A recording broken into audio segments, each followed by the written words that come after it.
Colin was right. The Athletic did a poll of NFL executives to rank the 10 coaching hires, and Kevin Stefanski was number 2. When the Browns fired him, I said, you will not find a replacement as good as Kevin Stefanski. You will not. Also, he was rated higher than Jesse Minter and Clint Kubiak, very highly thought of coordinators, and he was ranked higher than Mike McCarthy, who's got a Super Bowl trophy. So I just said, be very careful about showing Kevin Stefanski the door. He is going to get a great job. He's going to upgrade owners. Now he's in a weaker conference. We told you. I am genuinely excited about the direction of the Atlanta Falcons and the arrival of Kevin Stefanski as their head coach. Let me be unequivocally clear about my stance here. I am not interested in engaging in debates about ranking or rating hires against one another. What I want to do is state my position as emphatically and transparently as possible. I am a tremendous supporter of the trajectory the Atlanta Falcons are on, and everything Kevin Stefanski brings to the organization. I want to be absolutely, positively, unmistakably clear about that. I am fully committed to the Atlanta Falcons and their future. That being said, I cannot predict with any certainty how rapidly they will be able to generate momentum because they face several concrete decisions that must be addressed. The health status of Michael Penix Jr. looms large over everything. Then there is the quarterback situation more broadly. What strategic angle will they pursue? Will they target someone like Malik Willis or Mac Jones as a contingency? These are legitimate questions without clear answers at this moment. So, I genuinely do not know how quickly things will come together. However, what I believe people do understand and appreciate is that Kevin Stefanski is an excellent coach who knows what he is doing and brings high-quality leadership to the table. He previously endured a situation with a dysfunctional franchise. This is no different from what Sam Darnold experienced with the New York Giants and the Carolina Panthers. Darnold escaped those environments and immediately found success elsewhere. The same principle applies to coaches. Stefanski was embedded in an organization that repeatedly made poor decisions, one after another, with no end in sight. In that context, there was only so much Stefanski could accomplish. Moreover, from what I understand about Stefanski's situation, he appears willing to follow organizational directives. When ownership dictates a particular course of action, the reality is that coaches often have little choice but to comply. Everyone is ultimately trying to maintain their employment and secure their financial future. That is simply the reality of the industry. So, I am not going to hold Stefanski's previous circumstances against him. I genuinely appreciate the decisions the Atlanta Falcons are making as an organization. I truly, sincerely do. I believe they are a well-managed team, and even when their previous choices have not yielded the desired results, I understand the logic behind those decisions and trust the process they are implementing. Consider the Bill Belichick situation. Remember how many people expressed disbelief that the Falcons did not hire him? The narrative was that it was somehow humiliating for the organization to pass on him. Look at how perfectly that skepticism has aged. It has aged exceptionally well. Additionally, let us not rewrite history regarding Mike Macdonald. People should not pretend that hiring Macdonald was universally regarded as a slam dunk. Let us not act as though everyone was celebrating and throwing parades for the Seattle Seahawks when they made that move.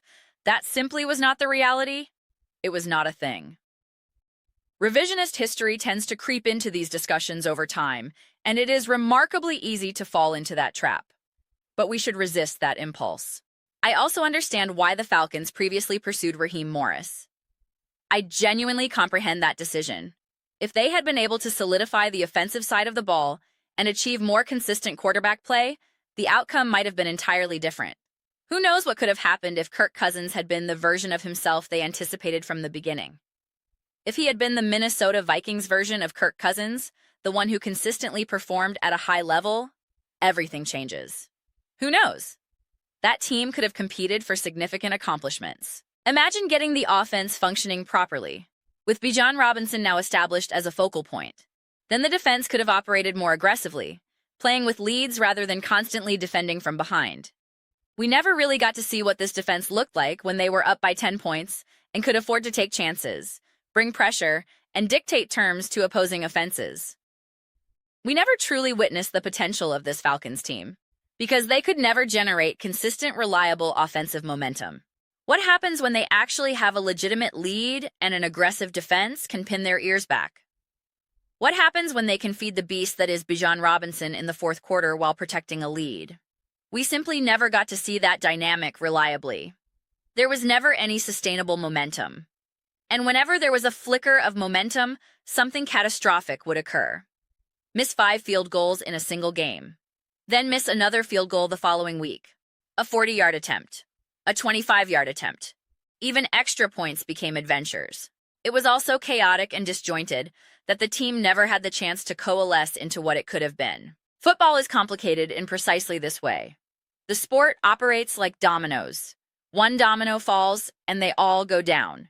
It is like Jenga, where removing one piece can cause the entire structure to collapse.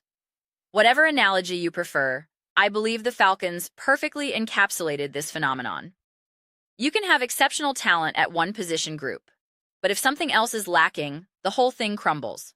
It all collapses under the weight of those deficiencies. Consequently, I do believe this team possesses the foundational elements of something good, something legitimate. Obviously, there is work to be done. The roster needs to be reworked in certain areas. Unfortunately, they are also dealing with injuries as well as some deeply concerning off-field situations. I have no comment on those matters and no idea how either of those situations will ultimately resolve.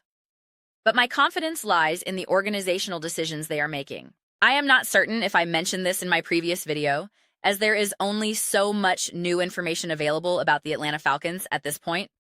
However, I know I wanted to create a Falcons video because this is one of the primary teams I definitely want to discuss extensively. Obviously, I will continue covering the usual suspects, the Eagles, the Bills, the Ravens, the Chiefs, and so forth. But there are several other teams I want to elevate in my discussions. The Raiders are one. The Falcons are definitely another. There is one more team I cannot recall at the moment, but the Falcons are absolutely near the top of that list. If I did not articulate this previously, let me emphasize it now. I am placing the Falcons on my official 3-year timeline. This is when things begin to materialize for me. Within the next 3 years, I expect them to emerge as a legitimate contender. Again, I am not predicting a Super Bowl victory. I am not suggesting they will dominate the NFL or go undefeated. But I expect them to become a team that commands respect.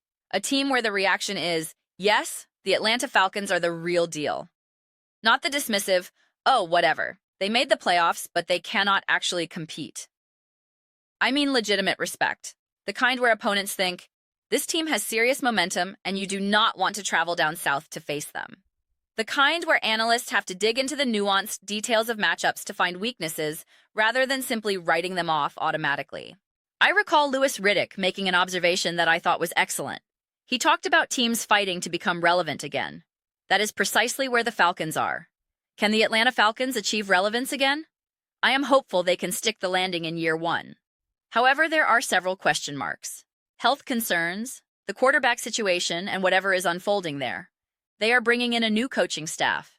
It is unclear what they will be able to accomplish during free agency and the draft.